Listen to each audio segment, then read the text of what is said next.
Jueces capítulo 6, versículo 18, vamos a leerlo en la nueva traducción viviente.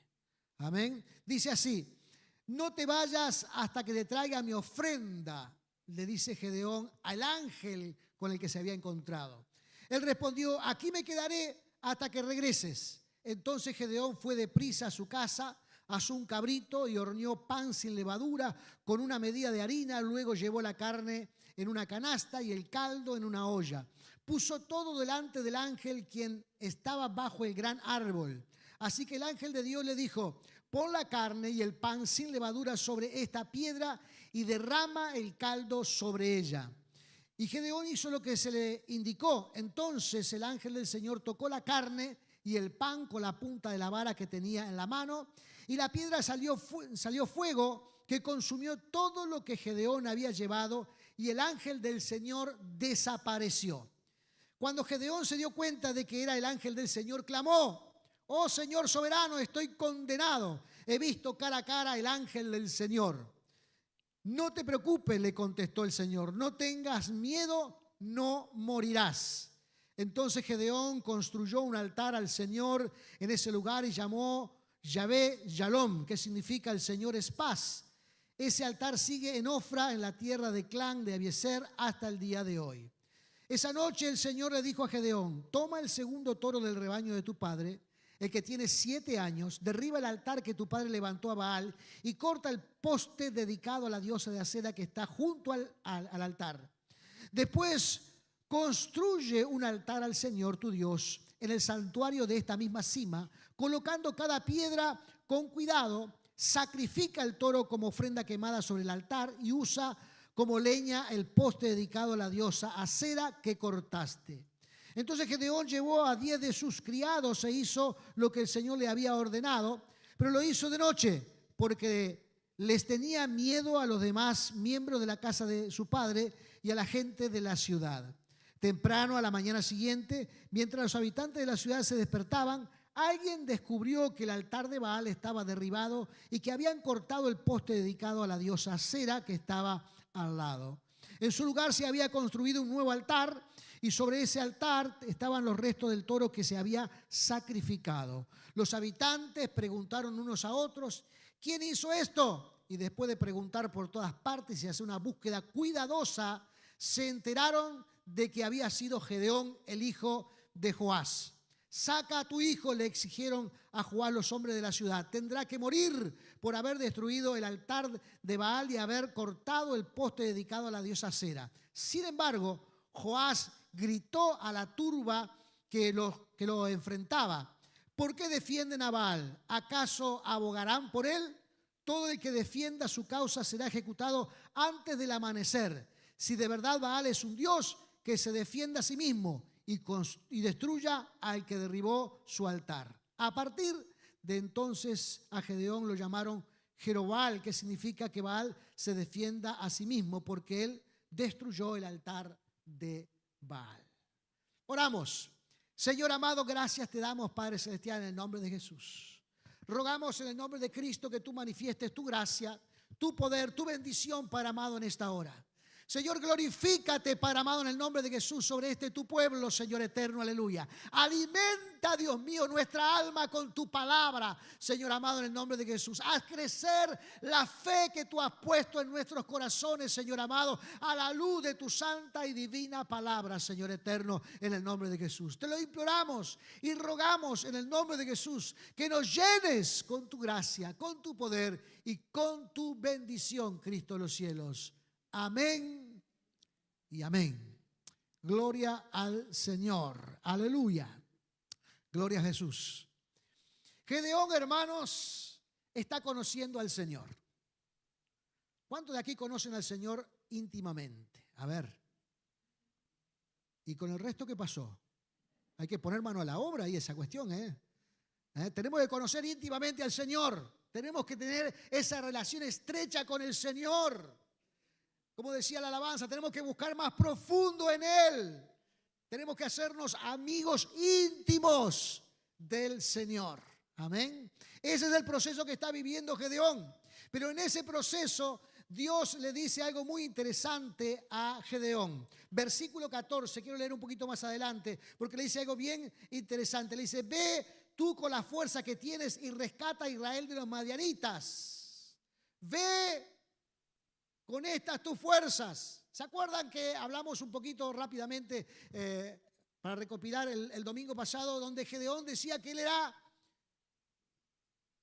miserable, que no tenía nada, que era pobre, que su familia era la más pequeña de todas, que él era el menor de la familia, que él no podía hacer nada?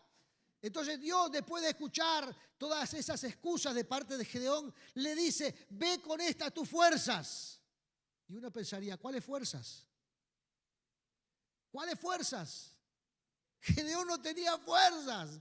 Gedeón estaba derrotado, estaba acabado. Gedeón, hermano, estaba padeciendo un estado, digamos, de depresión, digamos, moral y espiritual, porque estaba trillando el trigo en una pileta chiquita, haciendo lo imposible para que su familia tuviera algo de comer. Estaba derrotado, desanimado, frustrado. Pero Dios le dice, ve con estas tus fuerzas y libera a Israel de la mano de los madianitas. Una misión imposible para Gedeón. ¿Con qué voy a liberar a Israel de los madianitas? Yo no puedo, no tengo fuerzas.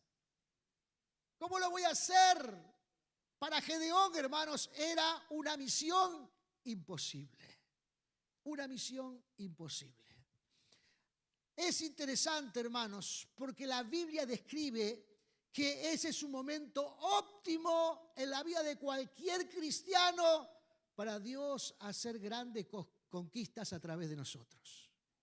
Y usted me dice, ¿cómo es el asunto? ¿Cómo es que yo puedo, en un momento de tanta necesidad espiritual, de tanta derrota, de tan bajo que me siento, cómo puede ser que sea un momento óptimo para alcanzar grandes cosas para el Señor? Y bueno, hermano, sencillo, más abajo no se puede ir.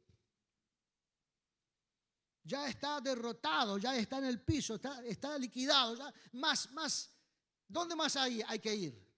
Entonces, lo que queda es experimentar la gracia del Señor. Y la Biblia nos dice en 1 Corintios 1, 27 y 29, dice así, sino que lo necio del mundo escogió Dios para avergonzar a los sabios, y lo débil del mundo escogió Dios para avergonzar a lo fuerte, y lo vil del mundo y lo menospreciado escogió Dios, y lo que no es para deshacer lo que es, a fin de que nadie se jacte de su presencia. Amén. Así que, hermanos, dice la palabra del Señor que Dios escoge al débil. Que Dios escoge, hermanos, quizás del punto de vista del mundo al menospreciado, a la persona más débil. A esa persona Dios las escoge para hacer grandes milagros, para que vean, para que observen de que los milagros del Señor son del Señor y no de las personas.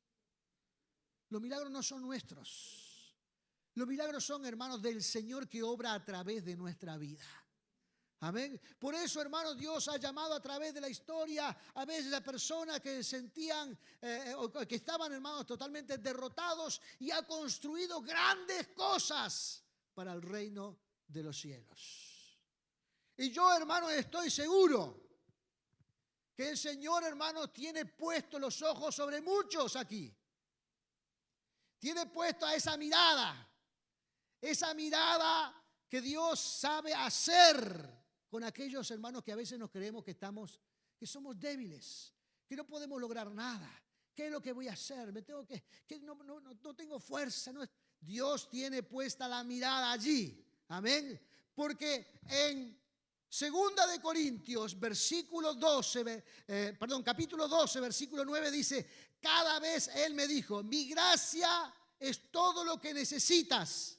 Mi poder actúa mejor en la debilidad. Así que ahora me alegra jactarme de mis debilidades para que el poder de Cristo pueda actuar a través de mí, dice el apóstol Pablo. Amén. Pablo, hermanos, en un momento estaba enfermo, estaba abatido y se sentía débil. Y le dice el Señor, hermanos, cuando él estaba orando para que lo sanara, y dice: 3 veces he orado para que Dios me sane y no me sana. Y entonces el Señor le dice: mi poder se hace más genuino, más real, más palpable cuando la gente se considera o está débil. Porque allí es donde se manifiesta el poder del Señor. Entonces dice Pablo: mejor me jacto en que en algunas circunstancias estoy débil, porque entonces el poder de Dios se va a manifestar en plenitud en nuestra vida. Gloria sea el nombre de Jesús. Aleluya. Ese conocimiento divino que viene de parte de Dios, que se manifiesta a través de la obra del Espíritu Santo en nuestra vida, debemos experimentarlo.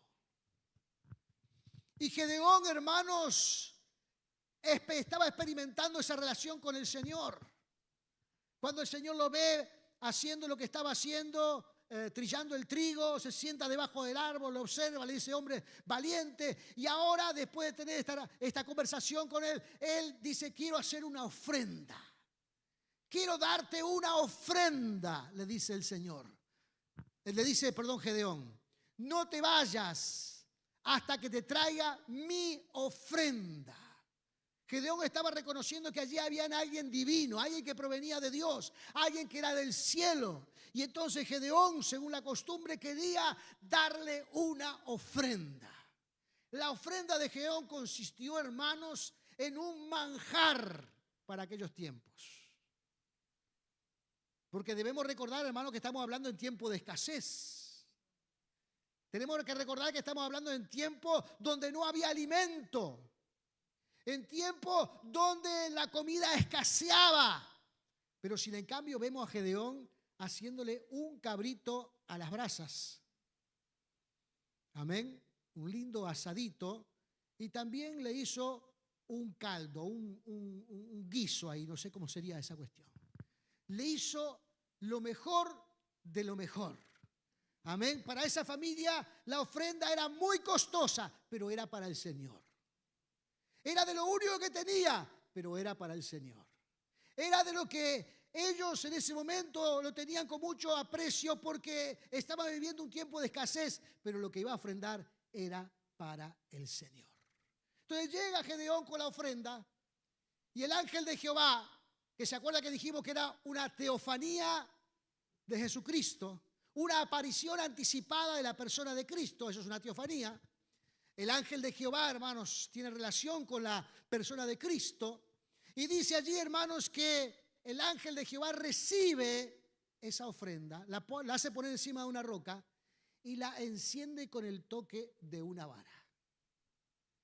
Inmediatamente cuando toca la roca con la vara, dice que brota de la roca fuego y consume rápidamente toda la ofrenda. Esto era un rito muy recordado por los judíos, la ofrenda quemada. La ofrenda quemada, hermanos, dice que es un olor fragante para Dios. Es aceptada por el Señor. Y dice que en ese mismo instante el ángel del Señor desaparece. Gedeón, hermano, comienza a ver allí que estuvo a cara con el Dios de los cielos. Amén. Se impacta en ese momento entendiendo que estuvo cara a cara con Dios.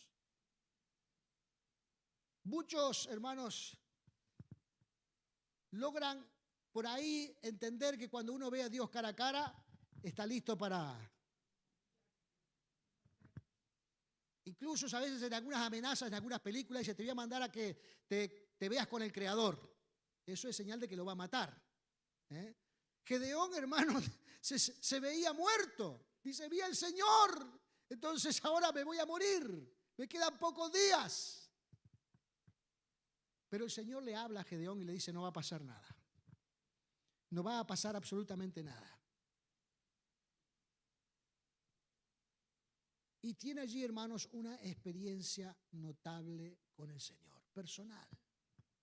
Amén. Algo, hermanos, que es indispensable en la vida de todo cristiano. Tener una relación, hermanos, de carácter privado y personal con el Señor Jesucristo.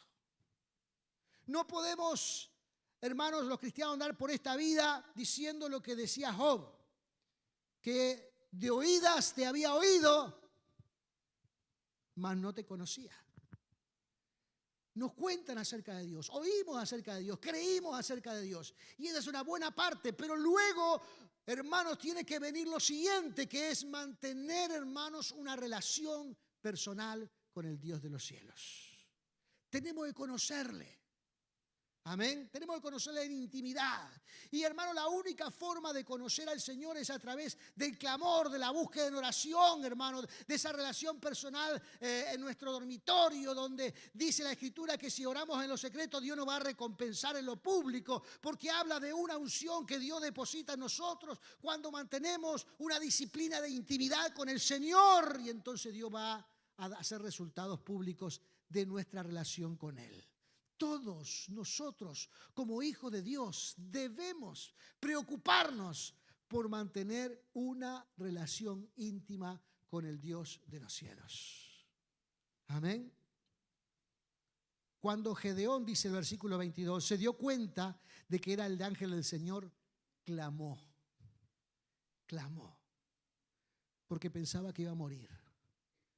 Entonces se arrodilló, buscó, adoró al Señor en ese momento, hermanos, manteniendo una relación personal con Dios. Amén. Hay veces que los cristianos tenemos algunos preconceptos. Amén. Algunas suposiciones personales, interpretaciones privadas a veces de lo que puede pasar. Dice, bueno, ahora si yo tengo una relación con Dios y ahora estoy en contacto con el Señor y ahora Dios me está ayudando, ahora todo tiene que fluir para bendición. ¿Cuántos han creído eso alguna vez?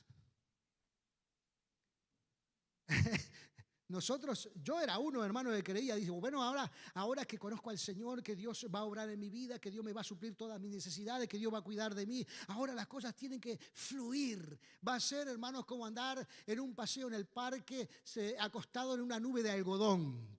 Va a ser toda una maravilla. Voy a estar disfrutando plenamente de las bendiciones del Señor. ¿Y sabe una cosa? No pasa así. No pasa así. Amén. Cuando hay cosas que cambiar en nuestra vida personal y en nuestros hogares, hermanos, esos cambios duelen. Esos cambios duelen. Esos cambios no son fáciles. Esos cambios, hermanos, no lo hago hoy y ya mañana disfruto de cosas extraordinarias. No. Todos esos cambios que van a traer, hermanos, grandes bendiciones a nuestras vidas, hermanos, se producen muchas veces con dolor. Dios le dice a Gedeón, bueno, has limpiado tu vida,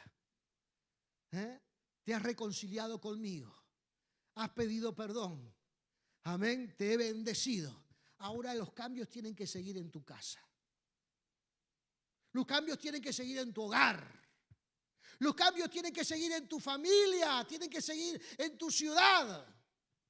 Para que Dios traiga bendiciones radicales a la comunidad donde vives, los cambios se tienen que empezar a producir. Primero nosotros, luego en nuestra familia y luego en nuestra ciudad.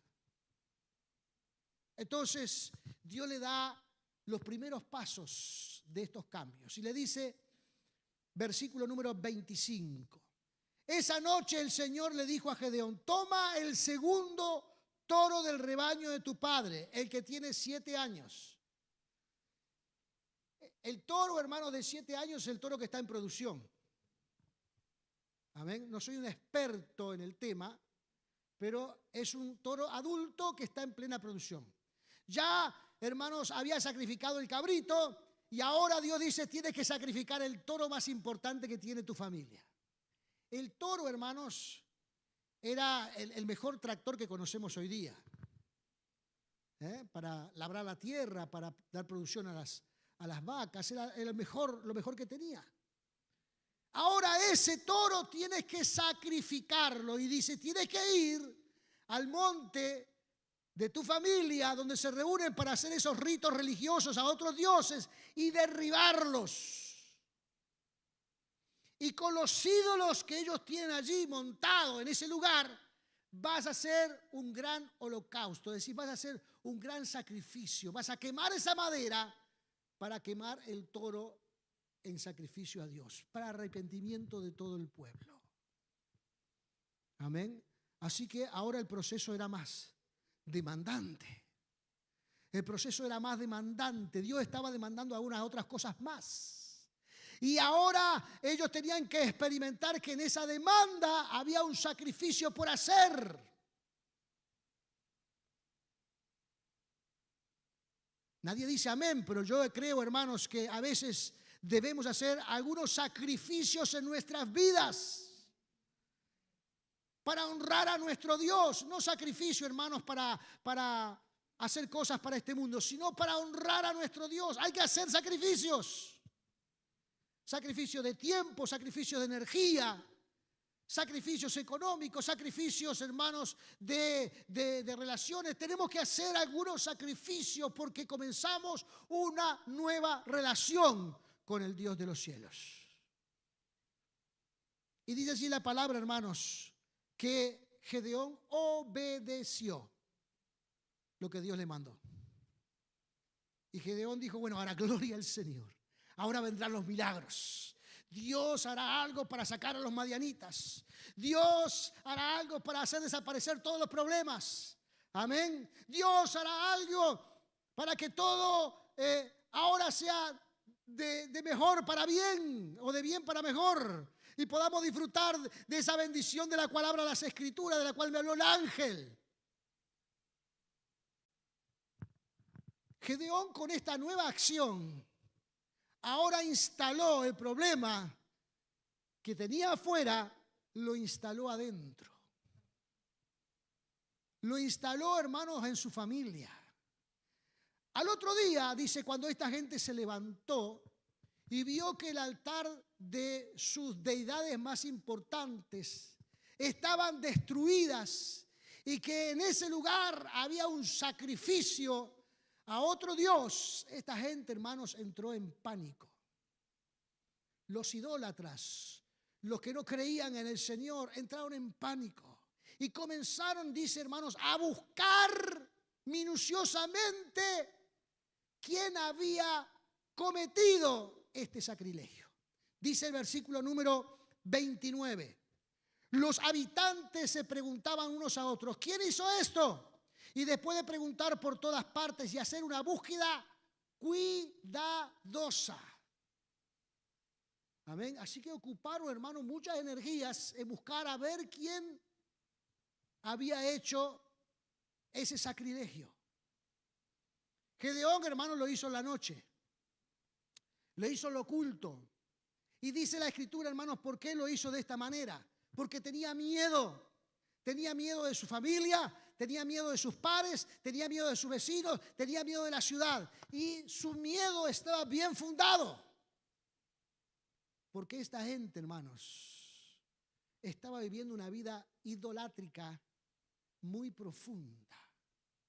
Y el caos que vivían, hermanos, en toda su existencia era producto de que eran idólatras. Habían, hermanos, profanado su antigua relación con Dios. Relación que ahora debían de reconstruir, pero había un solo convertido. El único convertido era Gedeón. Y Dios dice que Gedeón tiene que comenzar esos cambios en su familia. Y hermanos, parece que no fuera así, pero la realidad es así. Dios comienza a hacer cambios en las familias y en los hogares, llamando primero a uno. A uno. A usted primero lo llamó el Señor para que hiciera cambios en su vida, para que hiciera cambio en su familia, en su hogar, y para que luego hiciera cambio en sus familiares. Dios comisiona la vida de los cristianos que se arrepienten y vienen a los pies de Cristo y tienen una experiencia con Él, que se transformen en mensajeros de la gracia de Dios en el seno de su familia. Y Dios, hermanos, establece este plan, hermanos, casi como una cuestión irrevocable. Usted se convirtió al Señor, tiene que comenzar, hermanos, a pregonar el Evangelio de Cristo en el seno de su hogar, con sus hijos, que ellos experimenten la gracia de Dios. Cuando ha culminado con esa tarea, tiene que seguir con sus familiares. Son difíciles, no se convierten, no vienen a los pies de Cristo, me rechazan la fe. Sí, lo van a hacer. Y lo van a hacer no una vez, lo van a hacer muchas veces. Pero llegará el día que esa gente reconocerá que el Dios de los cielos es poderoso. Conozco muchas madres que han orado por sus hijos y no vieron su conversión. Pero cuando ya no estaban aquí en esta tierra, hermanos, sus hijos respondieron a la fe en el Señor. Producto de una intercesión constante, incansable, una disciplina, hermanos, rigurosa de orar por la familia y por el hogar. Cosa, hermanos, que nosotros no podemos perder. Amén. No podemos perder. Se levantarán, hermanos, oposición de todo tipo. Habrá gente, hermanos, que no querrá escuchar la palabra. Se levantarán, hermanos, personas incluso, hermanos, con cierto grado de violencia. Pero tenemos que ser, hermanos, personas incansables a la hora de llevar adelante la misión del Señor Jesucristo. Gedeón, hermanos, fue encontrado, digamos, culpable de ese acto de sacrilegio, según ellos. Y merecía, según ellos, la muerte. Y pensaron, hermanos, que el padre lo sacara afuera porque lo iban a matar. Lo iban a matar. Lejos, hermanos, de experimentar una, ¿cómo decirlo? Esa extrema bendición, hermanos, esto se agudizó mucho más. El problema, hermanos, creció. Amén. El problema, hermanos, se profundizó, pero, hermanos, para que haya cambios radicales, hay que ir al fondo del asunto. Si no vamos al fondo del asunto, hermanos, no habrán cambios radicales. Y por consiguiente, hermanos, la obra del Señor no será efectiva. La obra de Dios se transforma en algo efectivo, hermanos, cuando uno deja que Dios obre en nuestras vidas. Gedeón, hermanos, estaba al borde de la muerte. La gente, la patota, dice allí, hermanos, la turba, el gentío, querían que saliera Gedeón fuera de la casa, que lo iban a matar. Que salga, que lo vamos a matar. Y allí, hermanos, hay una intervención no esperada, que es la intervención del papá de Gedeón, Joás. Y Joás, hermanos, trae una sabiduría poco observada hasta esos momentos. Joás sencillamente le dice, bueno, que ahora van a salir a defender al Dios de Baal, lo van a salir a defender. Si es Dios, que se defienda él mismo. Si es Dios, si realmente es Dios, que se defienda él mismo.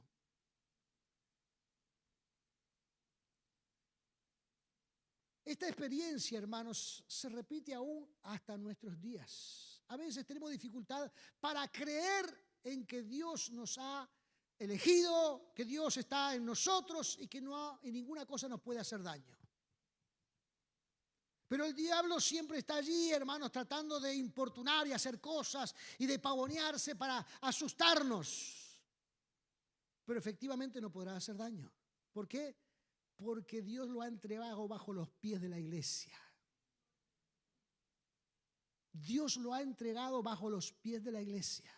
Mientras usted, hermano, sea alguien que pertenece a la iglesia de Cristo, a una congregación, y adora al Señor y mantenga una disciplina, el diablo no lo podrá tocar.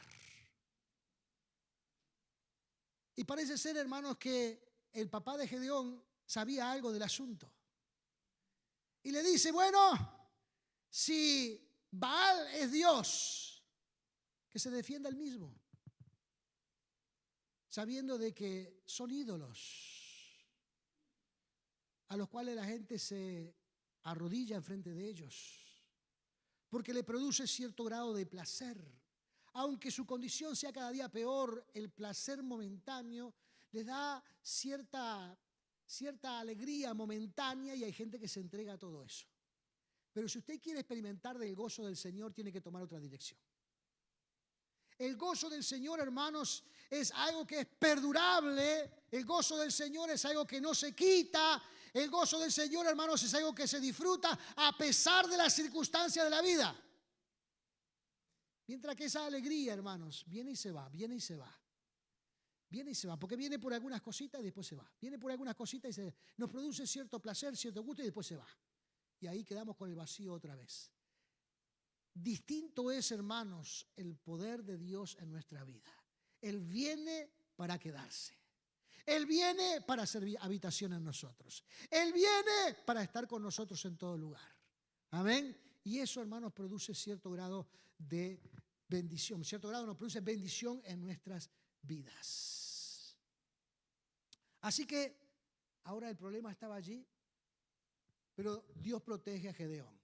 Dice, bueno, gloria al Señor. El problema interno se está acabando. El problema interno ahora está controlado por la gracia de Dios.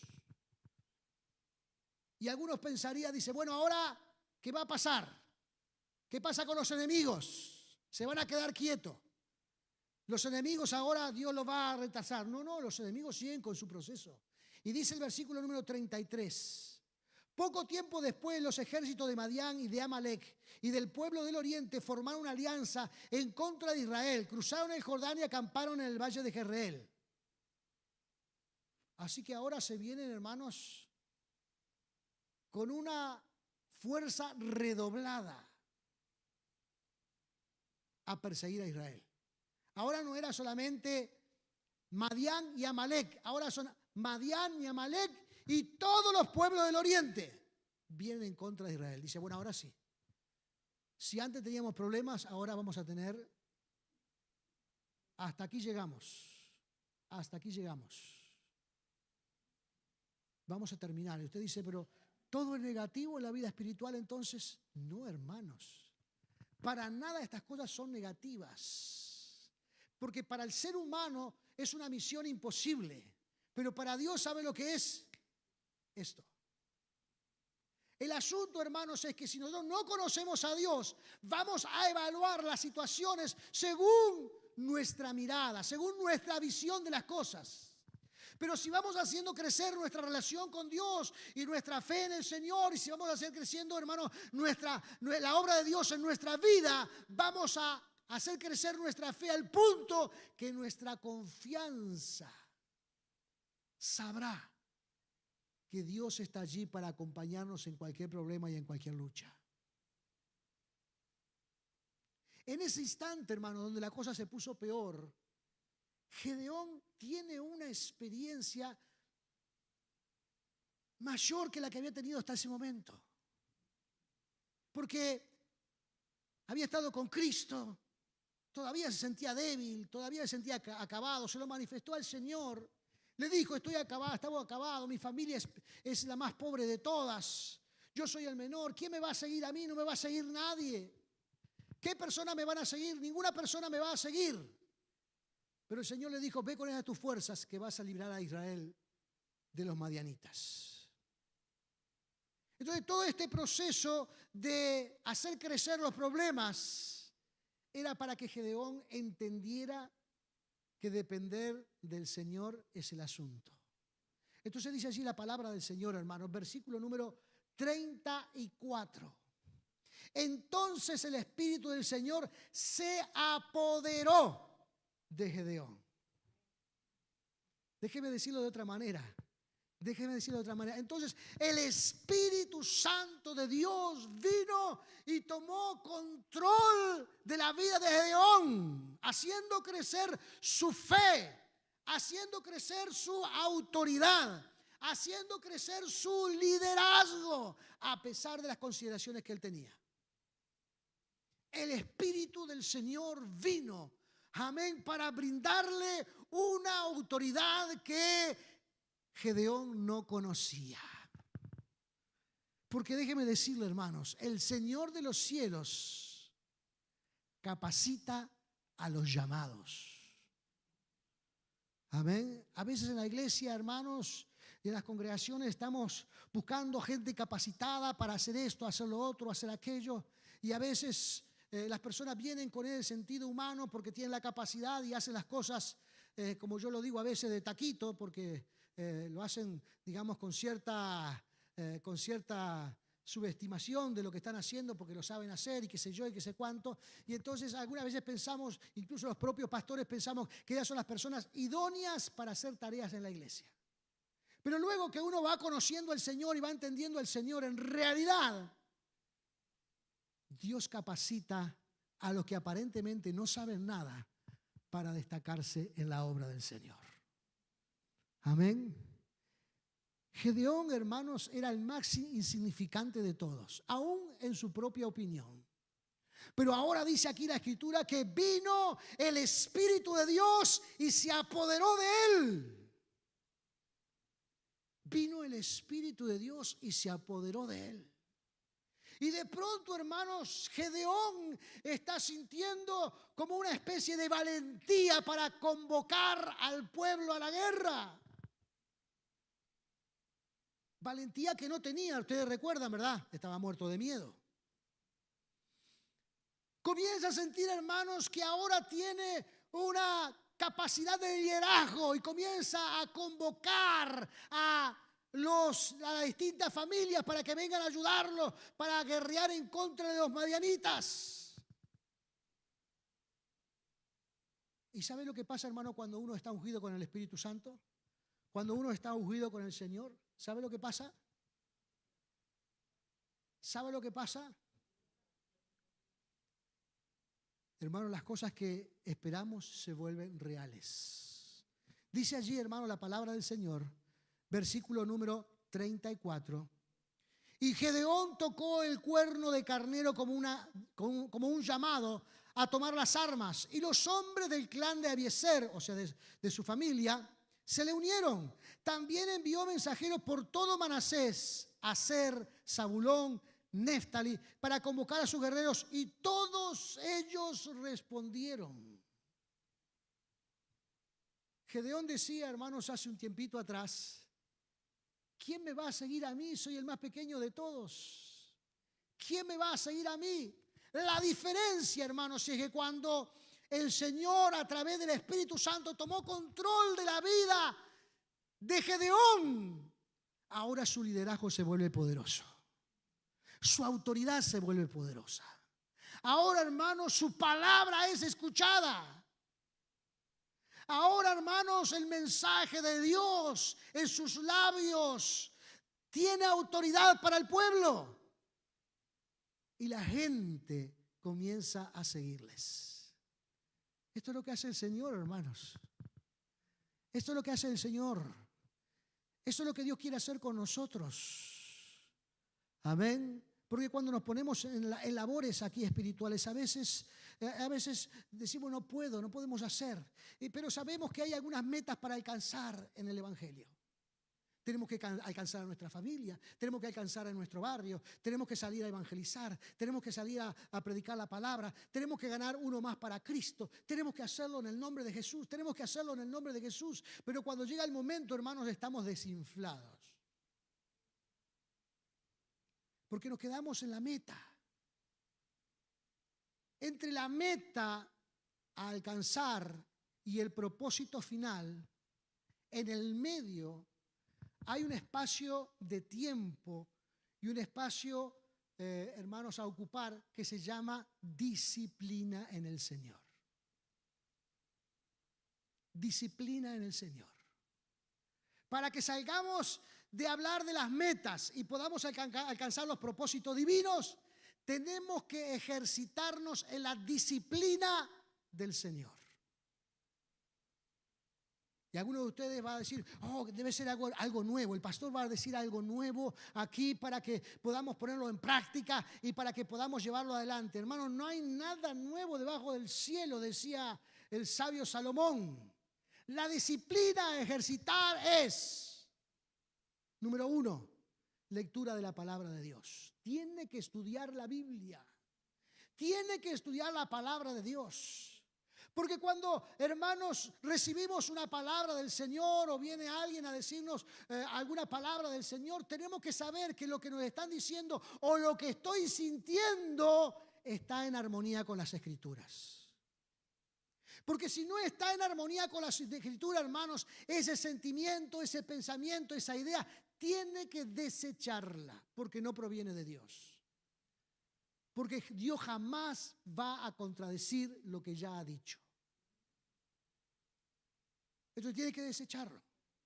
Entonces hay que alimentarse de la palabra del Señor. Número 2. ¿Qué es el número 2? Orar. Tenemos que ejercitarnos en la oración. Amén. Todos tenemos pereza a la hora de ponernos a orar. O la gran mayoría. Y déjeme decirle, no es nada nuevo eso. Porque Dios dice en su palabra que el espíritu está dispuesto, pero la carne ejerce resistencia. Ejerce resistencia. Entonces, hay un acto de voluntad en el medio que debe ser aplicado. Y la disciplina nos da, hermanos, ese ejercicio en el acto de voluntad de orar y de buscar la palabra del Señor. Amén.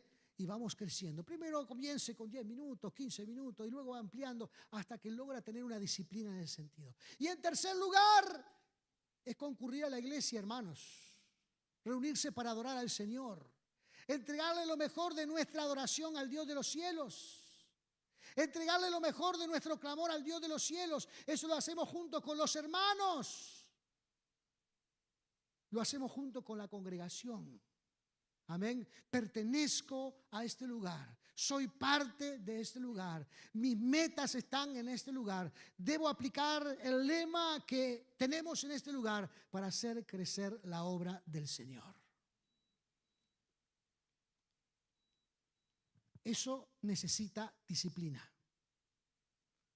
Y lo que está en el medio es disciplina. Amén. Es disciplina.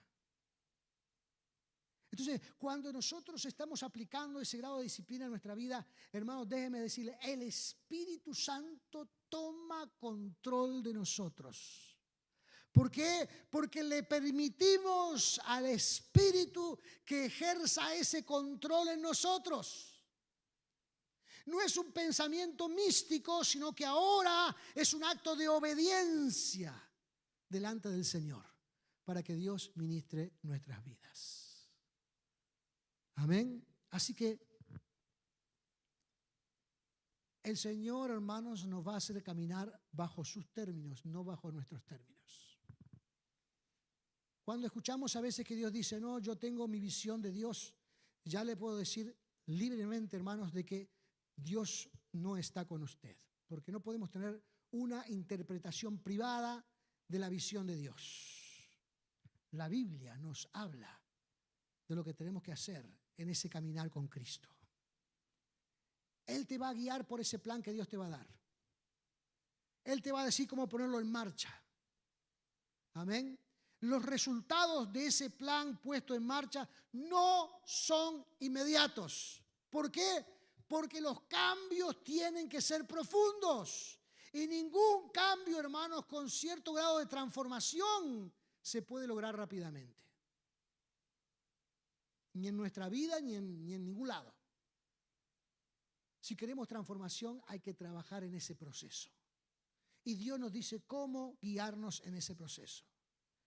Y si Dios es el que te guía, hermanos, y esto va a quedar para el próximo domingo, si Dios es el que te guía, no vas a fracasar. No vas a fracasar. Si es Dios que te está guiando a hacer determinada cosa, no vas a fracasar. El Señor te dará la victoria. Amén. Pero déjese atrapar por el Señor. Amén. Déjese atrapar por el Señor. Aleluya. Deje que Dios obre en tu vida. Gloria sea el nombre de Jesús. Deje que el Espíritu del Señor, aleluya, se apodere de ti, como decía aquí en este pasaje de Gedeón. El Espíritu de Dios se apoderó de Gedeón. Déjate apoderarte por el Señor. Permite que Dios se apodere de ti. Amén. Recuerde cuando venimos a Cristo, hermanos, dice la Biblia que el Señor viene a morar en nosotros. Eso es una cosa. La otra cosa es cuando dejamos que Dios se apodere de nosotros. Porque cuando dejamos que Dios se apodere de nosotros, ya no vivimos bajo nuestra voluntad, sino que vivimos bajo la voluntad de Dios.